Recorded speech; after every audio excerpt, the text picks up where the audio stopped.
What do you do when your coach throws the entire team under the bus after a humiliating loss? That's exactly what Stephanie White just did, and fans are stunned. This wasn't just any game. It was Caitlin Clark's highly anticipated return from injury, a home game in front of a sold-out crowd, and the Indiana Fever got demolished by an expansion team for the second time this season. Final score 80-61. But the real story, it happened after the buzzer. Stephanie White didn't hold back. She blamed her players' effort, focus, and energy. But somehow she forgot to mention the one person actually responsible for the game plan herself. So now the question is on the table. Is Stephanie White the biggest problem standing between the Fever and greatness? Or is this just growing pains for a young team? Let's break it all down. Just a week ago, this team was flying high. The Fever had stunned the Las Vegas Aces, shut down Nafisa Collier and the Minnesota Lynx, and held up their first Commissioner's Cup trophy.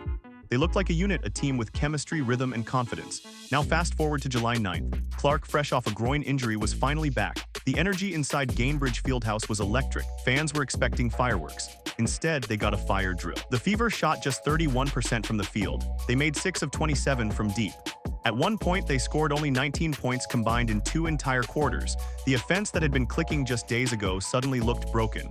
The ball stopped moving, players looked out of position, confidence disappeared, but things were just getting started. Post-game, fans expected a measured response, maybe an acknowledgement of rust, a note on Clark's return, or some strategic breakdown of what went wrong. Instead, Stephanie White grabbed the mic and lit a match. She said, quote, "I was disappointed because I felt like there was a lack of competitive fire." She blamed poor attention to detail. She said the team didn't follow the scouting report. She even questioned their discipline and effort. She pointed fingers at everyone except herself. No mention of the bizarre rotations. No word about benching Lexi Hull, the team's most reliable defender and floor spacer. No explanation for forcing Caitlin Clark to play out of position. And that's when fans started asking, how can a leader inspire a team when she refuses to lead by example? Let's talk about Lexi Hull. She had been a starter for most of the season, providing solid three-point shooting and perimeter defense.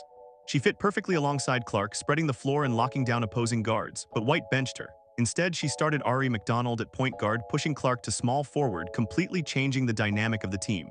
Clark thrives with the ball in her hands. She's a creator, a facilitator, a threat from anywhere. But instead of orchestrating the offense, she was running around setting screens. Her rhythm disappeared, so did the team's chemistry. It was a tactical decision that made zero sense, and it showed. It's one thing to say the offense struggled. It's another to look at what actually happened. The Fever gave up 10 offensive rebounds in the second half alone. They allowed the Valkyries to go on a 30-12 run over just 13 minutes of play. They couldn't stop anyone, and they couldn't score either. And when Clark finally got in rhythm during the third quarter, the spark was real. She scored, assisted, grabbed boards, and then she sat again. The momentum disappeared. The team fell apart. And White, still no answers. While Coach White was throwing shade at the team, Caitlin Clark took a completely different approach. In her post-game interview, she said, quote, "Nobody played well today. You've got to look yourself in the mirror and find ways to get better. No excuses, no finger-pointing, just quiet accountability." She even acknowledged the defensive breakdowns, admitting they struggled to follow the game plan, the very one that didn't seem to make any sense in the first place. That's the maturity of a star. The kind of leadership fans want to see. The kind that inspires a locker room. White's comments, they did the opposite. And now we're seeing something deeper, a brewing storm that's bigger than one loss. Stephanie White wants control. Her system is rigid, structured, detail-obsessed. Caitlin Clark is instinctive, creative, unpredictable. That's what makes her special. Those two styles are on a collision course. One analyst put it bluntly, this coach's system doesn't suit Caitlin Clark. It's like trying to fit a Ferrari into a bicycle lane. That kind of mismatch isn't just a coaching quirk, it's a problem. A big one. Let's not forget the Fever were rolling just a week ago. Hull, Mitchell, Boston, and Clark each played their role. The offense moved, the defense held, the chemistry clicked. Now the same players look lost. The change in rotation, the position switches, the benching of key players, it wrecked everything. White didn't just make a bad call, she broke the system that had been working. And when it fell apart, she blamed the players. And now the elephant in the room. If this continues, Clark might have to choose between her own career and her current coach. Fans are already saying it. It's her or White. One said, "How do you fumble a golden goose like this?" Another added, "This team won't go anywhere if the coach keeps sabotaging the chemistry." It's harsh, but it's starting to feel inevitable. We're nearing the halfway point of the season. This team has the talent, that's not in question. Clark is a generational player, Boston is a force in the paint.